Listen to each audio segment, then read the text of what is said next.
Good morning, everyone. I hope you're enjoying this beautiful blue sky, sunny day, wherever you are. Hope that you and the family are well. So, we're just going to get started with some announcements. Next week, we are going to be having a conversation with Mark Tasman, who's the head of the Digital Arts and Culture program. Some of you are taking this class because of that program. Others of you are going to find the program because of this class, and I think it's such a great certificate program to consider. Then the week after that, we're going to be uh, doing an overview lecture. This is usually when our actual final exam happens, but this week we're going to be just kind of talking through things, looking at what the expectations are, and I'll be opening up the course review. And then the actual final is happening on May 13th, 2020.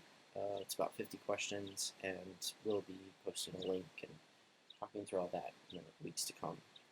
Today, or the other thing is you need to finish your research papers. You've got about 2 weeks. They're due on the 4th, but there's no discussion course due at this time. So we're giving you as much time as we possibly can to get your research papers done because they're such a big part of the class, and it's such a weird time right now. So that's what's going on. So for now, there's no more discussions due. You can take those discussion content and put it in. So again, it's due on the 4th, 2020, or 4th at 11:59 midnight. So today we're going to be talking about historical and emerging technologies. There's a couple things that we've already talked about, intersubjective realities, but we'll also talk about a singularity, talk about the evolution of the computer, and then talk about the evolution of the internet. One of the charters of this course, it's Digital Arts, Culture Theory, and Practice, and one of the cultural aspects of it is talking about a history of technology and where it has come from and where it's going. And I'm going to be putting some of the individuals on here that were key in what we use to learn, to connect, to do all sorts of things today. So first things first, we're going to talk about something called the singularity. This is a concept out of like neoliberal Silicon Valley. Ray Kurzweil, who's an inventor and all around, I don't know, interesting person. I really negotiate with most of the things that he talks about. He came up with this idea of the singularity, and it's this idea, a hypothetical moment where the progress of artificial superintelligence triggers a runaway technological growth event. So it's the kind of horror story and or utopian story, depending on your perspective, of technology. And another concept of the singularity is where the biological and the technological meet. Transhumanism is something that this is that's talked about quite a bit with this. So the thing is, I feel like we are already at a point where we're starting to blur that nebulous line between the biological and the technological. We don't have these systems in us, but just imagine what it's like to leave the house without your phone. Um, the, there's something known as a cyborg, which is not from just sci-fi, but it's this entity that is partially electronic and partially organic. And there's thought that today, because of our cell phones, we are all cyborgs, that we kind of shunt a lot of our knowledge and things that we have to remember to our devices. And I think that there's some grains of truth to that. Mohsin Aliari, who is just amazing. She's an artist and a thinker, and she came to UWM a couple semesters ago to give a lecture for the Arts Now lecture. And one of the things that she said at that time, which I really like, she was being critical, was there won't be just one singularity, but there'll be several, and they'll be based on class. I think about the dispersion of technologies in my lifetime, things like the cell phone first, and then high-speed internet next. Both of these devices kind of trickled from the richest of the rich, where you could see these people with suitcase cell phones, to the only people who could afford a direct service line, which was DSL, in the early days of the internet. And then it slowly trickled down to the rest of the people in the kind of economic divide, which is interesting and scary when it comes to this idea of technology or the ability of us to integrate. Um, I question that. I've seen too many computer viruses in my lifetime to quickly say, yeah, sign me up. I want to put something in my body. Secondly, I also see kind of the malicious and nefarious things that companies do with our data, and to put a computer inside my body and then have my body be a thing, a node that the data gets leveraged in. I'm not sure about all that. But honestly, these are questions that you all in your lifetime are going to deal with, and part of my job is to set that up. So the question is, what's good, what's bad? And I think I've said this before, but I just want to say it again. It's not about good and bad. It's about what's sustainable. What is sustainable for as many systems as possible? And let that be the guide to your kind of ethics and morals. A lot of the times, what is good and bad can be reassigned to this. Like there are things that are immediately unsustainable: death, murder, rape, thievery, you name it. All of those things are immediately unsustainable. But then there's things that are like tricky. They're a bit of a gray thing. Right now, a lot of businesses are struggling. And so the question of like, well, do we do plastic bags or not becomes, well, my business is already struggling. This is the cheapest option. I have to do this cheap option because it allows me to sustain my business.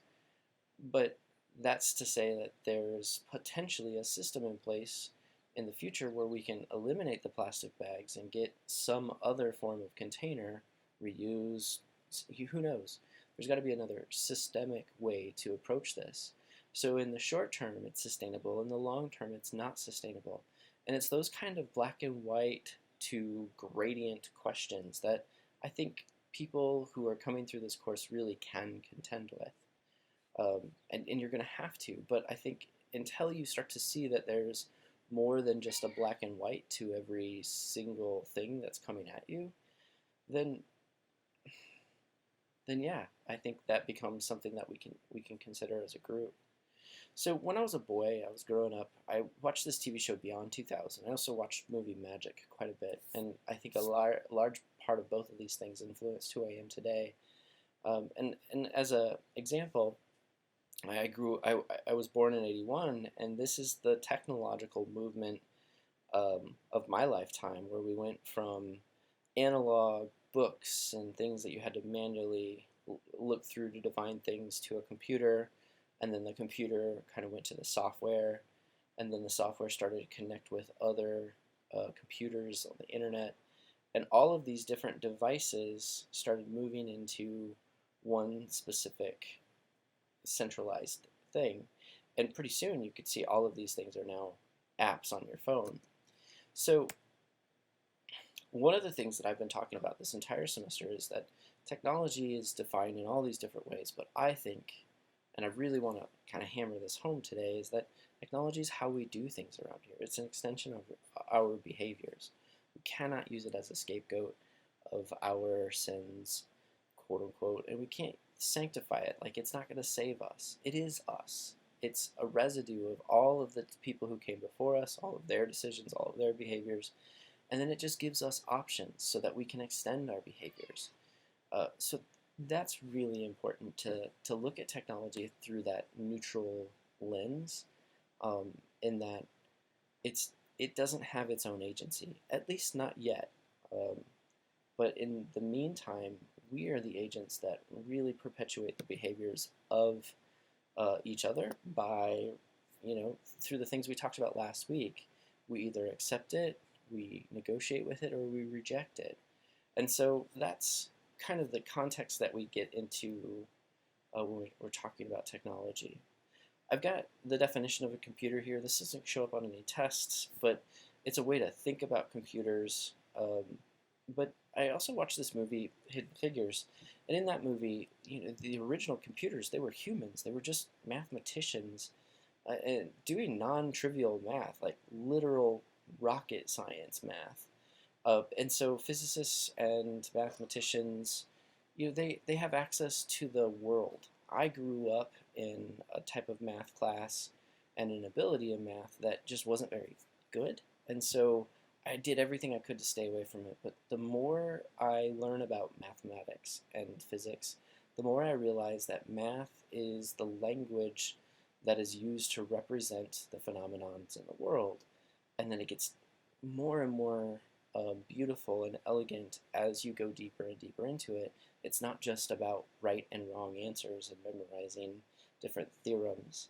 And I'm kind of angry at my education because I never got a chance to really learn about it. But later on in life, I was able to. And I think all of that takes you back to this history of people who saw the world through that language of mathematics and beauty and physics, and then were able to take that next step and figure something out. There are several historical accounts and nonfiction books about the evolution of the computer, and I can link to some of them in the announcement. But I'm just going to take you through a couple of the people, and then in the slides themselves, each one of these pictures on the right-hand side becomes a link to the Wikipedia article about these individuals. And so the first individual who accounts say he was really weird, but he was also an absolute genius and just didn't have time for quote-unquote mere mortals, was Charles Babbage, and he created something called the difference engine. One of the first people who saw that through mathematics you could create what we call code today. Next we have Ada Lovelace, who is the Lord Byron's love child, and again, accounts of her were that she was incredibly spoiled, but also one of the most intelligent individuals around. And if you look at the timeline of her life, she had to basically set herself apart because of the way that women were viewed. She couldn't go to school. Like, there was no access to knowledge for women at that time. So because she came from a place of privilege, and because she came from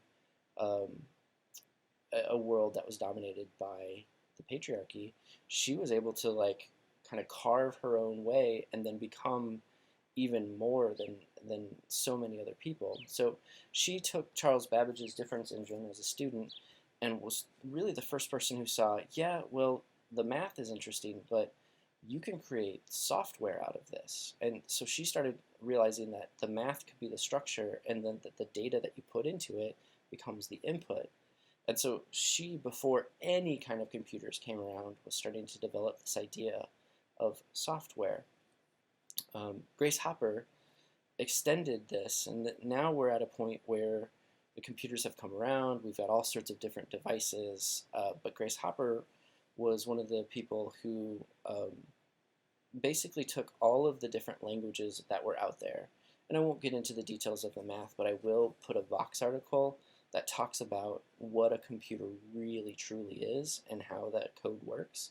For those of you who just aren't familiar, essentially it's ones and zeros that get put into kind of character strings. Those character strings go through threads that get assembled, and that assembly system then is sent to a processor, and the processor sends data back that's then going to actuate different things. And so that language of assembly and processing is what was needed to unify all these other different mathematical approaches to processing data. And Grace Hopper created COBOL, which was one of the very first processing systems out there. Then we have Konrad Zuse. He was a German scientist, and he created, see if I can get to the actual computer, he created one of the very first non-electronic computers. And so you can see, I don't know if it was non-electronic, but look at how big this computer is compared to the device you're watching it on.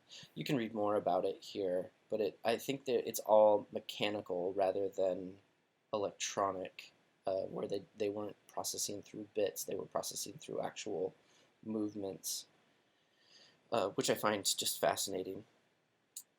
All right, next we have Alan Turing, and he was the first person to really take all of this data and turn it up to the next level. He created some of the first paradoxical code, um, and it was really sad, his life. There's a movie with Benedict Cumberbatch as Alan Turing. Again, due to the time that he was living in, homosexuality was against the law in England, and when he was outed as a homosexual, he was chemically castrated, and then ended his life with a suicide. And once again, what I guess the reason why I keep bringing up all these personal stories that are a little bit political is that our ability to really thrive as a species depends quite a bit on the cultures that which we find ourselves in. Take take these things that we ascribe as other, being quote unquote a woman or being a homosexual, and then putting our thumb on them so that you can't actually grow, you can't actually be the human that you need to be. Well, I think that that's incredibly and wildly unsustainable in the short and long term. And we can see it literally written in history. For one Ada Lovelace, there was probably 100 other individuals that were hyper geniuses, but were just never even given the opportunity. And 100, I'm only saying that because it's hyper genius, not just smart. But imagine all the brain power that has been lost and that currently gets lost in our species because of the cultures that we have. Same thing with homosexuality or any of the othering factors that we've talked about in this class. I personally, the story that I tell myself is that we are the Earth's ability to look around and go, "Hey, that's beautiful. Do you see that? That's really cool." And until we all as a species can look equally, I think we're really going to struggle. Next, I'm going to show this video. I'm linking to it. I hope you check it out. It's very cool. It takes the process of the Jacquard loom, and then we throw back to that copy, combine, transform. I actually talked about this in the copy, combine, transform video, but it moves from the Jacquard loom and the kind of appropriated pattern of Paisley, which was appropriated out of, I think, Nepal, by the British like middle class, and then the appropriation of silk garments from Asia. Both of these things are coming across the Silk Road, and they both help determine the current modern day computer, which is pretty rad. And then there's another video that talks about what technology is today around this. There's a project by Google and Levi called Project Jacquard. It's all about wearable technology and interactive garments where you just touch something and then it works. Again, I'll be posting these videos. We've talked about hyperreality, and in this book, in this class, I've been talking about Noah Yuval Harari quite a bit. And one of the things that we talk about with hyperreality is this idea of intersubjective realities. So objective realities, as a reminder, those are things that exist, whether you believe in them or not. Gravity and our perception of time and space, these are objective realities. We necessarily have to believe them because they exist, but some people can just not. Subjective realities would be how a person who feels when they hear somebody talking about them for good or bad, or an imaginary friend. And lastly, intersubjective realities are things like money, nationality, corporations, law, ideologies. All of these things don't actually exist, but we all agree that they exist. And so last week we had talked about value and some of these things. All of these are types or influenced heavily by intersubjective realities. And we're getting to a point now where all of these things come together, and we can take big companies and nationally funded apparatuses like NASA, and they come and join forces to create things like a quantum computer. And this video is really cool. And part of the deal with this class is this particular lecture is I want to show you the history, both cultural and technological, of these devices, but then I also want to show you where they are going. And this video is already a little older. It's about quantum computers. It explains what quantum entanglement is and how it is used and utilized in quantum computing. And then I also am going to do the same thing with the internet. There's this fantastic Werner Herzog film that talks about the very first days of the internet.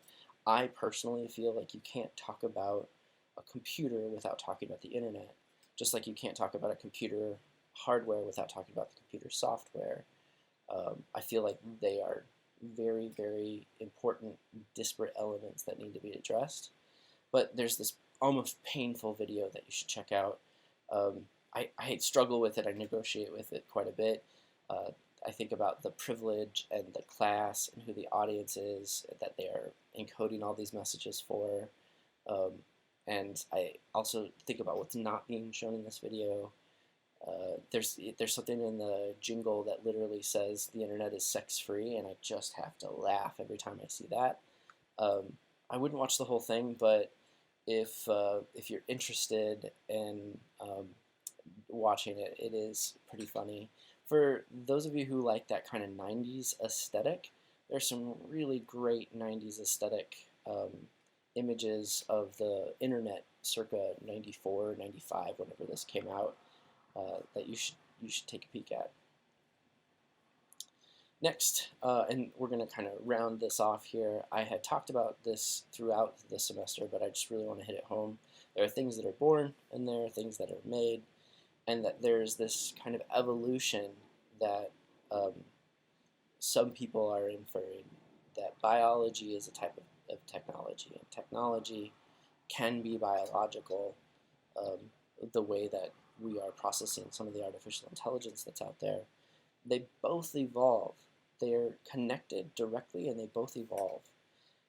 Marshall McLuhan said media technologies are an extension of human will. And this is the same way that I'm kind of appropriating this idea and then saying that computer technology, all technologies are our behaviors, from Ursula Franklin. And so our behaviors are an extension of our will, and the media is an extension of our will, technology is an extension of our will. All of this stuff is pretty critical to understand in terms of digital culture and some of the theory behind what we're doing. There's something called the hype cycle, and for those of you who are interested in where things are going, every single one of these little key words becomes something that you can look into. Now, the way that the hype cycle works is as technologies start to emerge, as our deep and complex patterns of behaviors start to systematize and work with one another, we research them, and we, the royal we of the human species, all over the world, there are companies and think tanks and R&D departments who are getting funded to research things. Down here is the beginning of the funding. Up here is the crest of the funding, where everything is getting funded, and it's based on the expectation of how these things will change our lives. And then as it comes down, you'll start to see that funding is lessened, because now they're starting to get the research back, and they're like, well, all the things that we thought it couldn't do, but it actually is good for this one or two things. And then you get into this next slope, which gets us into the market adoption. So that would be early adopters, early mass, and then latecomers. And so all of this becomes two kind of systems for this whole S-curve of technological growth. So that is the historical and emerging technologies lecture. These are the things that we covered. Next week we will talk with Mark Tasman. Good luck out there. Cheers.